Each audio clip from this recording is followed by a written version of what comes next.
açsan sana zahmet. Şeyleri zımbayı açsan.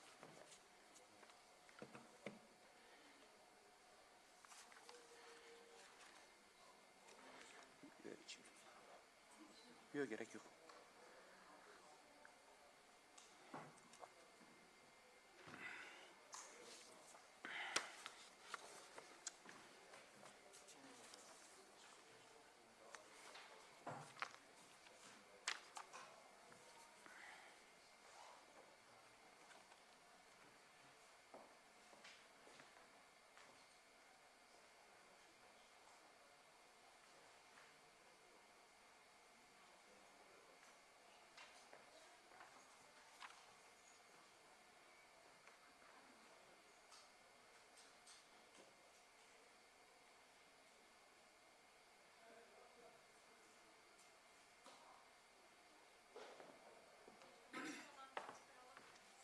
Olur.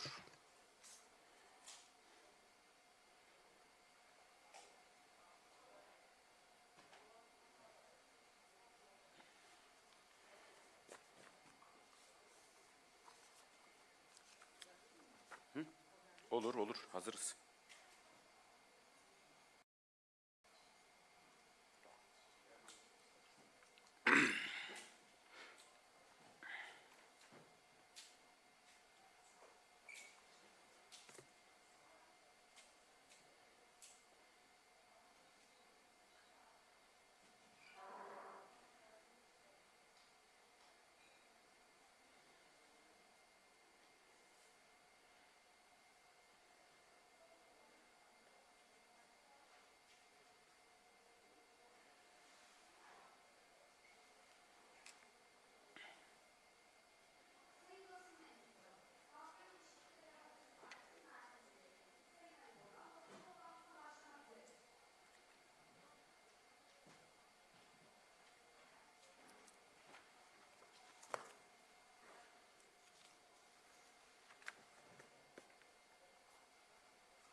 Tamam. Hazır mıyız? Aşağı. Değerli basın mensupları, öncelikle hepiniz hoş geldiniz. Size bugün memleketin tüm sorunları çözülmüş, memleket kurtulmuşçasına organize bir algı operasyonu ile kamuoyuna sunulan bir senaryoyu anlatacağım. Önce bir grup gencin Mersin sahilinde Kürtçe şarkılar eşliğinde halay çekerken slogan seslerinin duyulduğu bir video dolaşıma sokuldu. Sonra paylaşımı yapılan videoda bulunan gençlerin bilgileri, nereli oldukları, nerede yaşadıkları troll bir hesaptan yayılmaya başlandı. Belli ki bilgiler sağlam bir yerden servis ediliyordu. Yani emniyetten servis ediliyordu. Bu şekilde kendilerince tırnak içinde infial yaratılmıştı. Gençlerin adresleri ve bilgilerini bilen emniyet diğer gün dronlar eşliğinde harekete geçti. Sıradan bir propaganda soruşturmasında özel timler, tem polisleri önceden hazırlanmış kameralar eşliğinde gözaltı işlemi yaptı. İçişleri Bakanı memleketin tek sorunu gençlerin Kürtçe şarkılar eşliğinde halay çekmesiymiş gibi gereği yapıldı başlığıyla özel çekim videoyu paylaşıma soktu. Yalnız gençlerin bu görüntüsü Kurban Bayramı'na ait bir görüntü. Yani eski bir görüntü. Sayın Bakan, bundan haberiniz var mı? Ne oldu da Kurban Bayramı'nda çekilmiş bir görüntü üzerine kahramanlık destanı yazma gereksinimi duydunuz? İçişleri Bakanı bu ülkeyi kurtarmışçasına bir görüntü servis ederek halayda bir Serok Apa sloganı atan gençleri gözaltına almış. Hem de öyle bir servis etmiş ki sanki dünyanın en tehlikeli suçlarını yakalamış. Sayın Bakan, bence sizin haberiniz olmalıydı. Bir Serok Apo söylemi Avrupa İnsan Hakları Mahkemesi, anayasa ve yargıtay kararlarına göre suç değil. Bu kararlardan haberiniz yoksa bu kararları göndereyim size. Alın. Avrupa İnsan Hakları Mahkemesi kararı. Bir Serok Apo demek suç değil. Alın. Yargıtay 16. Ceza Dairesi kararı. Bir Serok Apo demek suç değil. Yine Anayasa Mahkemesi kararı. Bir Serok Apo demek suç değil. Sayın Bakan, biliyorsunuz bu ülkede bir çözüm süreci yaşandı. Belli ki acemisiniz, yenisiniz. Haberiniz yokmuş. O zaman gelin hafızaları tazeleyelim. O dönem Erdoğan ne demişti? PKK ile görüşen arkadaşı ben gönderdim. Sıkıntısı olan varsa gelsin bana söylesin. Dönemin Başbakan Yardımcısı Yalçın Akdoğan. Öcalan'ın olayları okuma kabiliyeti ve tecrübesi var. O bölgenin yeni aktörüdür. Sayın Bakan, bakın bu kısmı önemli. Kulaklarınızı açın ve iyi dinleyin. Dönemin Başbakan Yardımcısı Bülent Arınç, Sayın Öcalan demeyi ve PKK bayrağı açmayı suç olmaktan çıkardık. Yine Sayın Bakan bu kısmını da can kulağıyla dinleyin lütfen.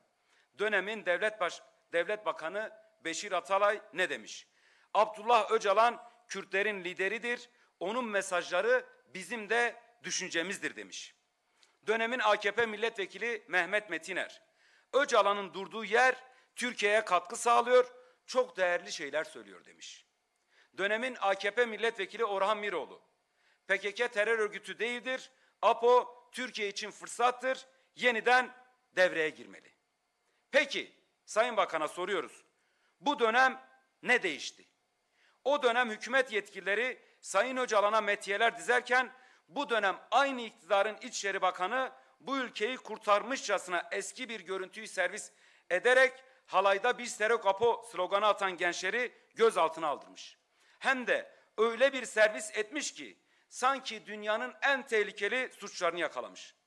Sayın Bakan farkında mısınız bilmiyorum ama siz bu ülkenin İçişleri Bakanısınız. Neyin suç olup olmadığını bilmeniz gerekir. Kanunların döneme göre farklı uygulanmayacağını da bilmeniz gerekir. Öyle dronlu, afilli video paylaşmakla kahraman olunmuyor Sayın Bakan. Yine söyleyelim. Bir Serok Apo demek Avrupa İnsan Hakları Mahkemesi, anayasa ve Yargıtay kararlarına göre suç değil. Bunu ben söylemiyorum. Bunu bu ülkenin yargı organları söylüyor. Zahmet edip bakmamışsınız ama ben bu kararları en kısa zamanda size göndereceğim. Gelelim kahramanlık senaryosunun devamına. Dün gece İçişleri Bakanı'nın kahramanlık filminin devamını izledik. Yeni bir video daha servis edildi. Ama bu defa 90'lı yıllardan rol çaldınız Sayın Bakan. Ama unutmuşsunuz. Hafızanız yetmemiş. Biz 90'lı yılları direnişimizle eskiteli çok oldu. Yine trolleriniz aracılığıyla servis edilen videoda gözaltına alınan gençler polis minibüsünde. Gençlere polis minibüsünde Mustafa Yıldız Doğan'ın Ölürüm Türken şarkısı dinletiliyor. Ne büyük bir kahramanlık öyküsü yazmışsınız. Ülke sevdalısı gibi görünüp Ölürüm Türkem şarkısını söyleyen Mustafa Yıldız Doğan'ın oğluna bedelli askerlik yaptırmasına benzemiş. Bir kez daha ifade edelim, bir kez daha tekrar edelim. Yargıtay, Anayasa ve Avrupa İnsan Hakları Mahkemesi kararlarına göre bir Serok Apo demek suç değil. Suç olan nedir? Suç olan gençlere Ölürüm Türkem şarkısını dinletmektir. Ve bunu kayıt altına alıp paylaşmaktır. İşte bu psikolojik işkencedir. Bizzat İçişleri Bakanlığı'na bağlı olan Mersin Emniyetine ait bir minibüs içerisinde gözaltına alınan Kürt gençlerine Ölürüm Türkem şarkısının dinletilmesi, bunun polis memurları tarafından kayıt altına alınması ve daha sonra bunun troll hesaplar aracılığıyla servis edilmesi işkencedir, psikolojik işkencedir. Sayın Bakan, hani İçişleri Bakanısınız ya, yine ondan soruyorum. Gençlere polis minibüsünde Ölürüm Türkem şarkısını kim dinletti? Bunu kim kaydetti? O kayıtları hangi polisiniz trollere servis yaptı? Bu sorulara cevap vermeyeceğinizi biz biliyoruz. Sayın Bakan, bir kez daha seslenelim. Kafanıza göre hukuku bırakın. Mersin'de organize bir şekilde Kürt gençlerine psikolojik işkence yaptınız. Geçmişte çekilmiş görüntüleri servis ederek neyi planlıyorsunuz? Neyi örtbas ediyorsunuz? Gelin gerçek hukuku işletin. Ve gerçek bir kahramanlık öyküsü yazmak istiyorsanız halklar arası ayrımcılığı körükleyecek işlerden vazgeçin. Bu ülkede gerçek huzuru sağlamak için çabalayın. Bunun için de buradan başlayabilirsiniz. gençleri serbest bırakmak bunun ilk adımı olsun. Ama asıl atılması gereken adım Sayın Abdullah Öcalan üzerindeki ağırlaştırılmış tecritin kaldırılarak görüşmelerin sağlanması olacaktır. Buradan bir kez daha bu vesileyle bir an önce çözüm sürecinin başlatılması gerektiği çağrısını yapıyoruz. Değerli basın mensupları, basın toplantımız sona erdi. Teşekkür ediyoruz.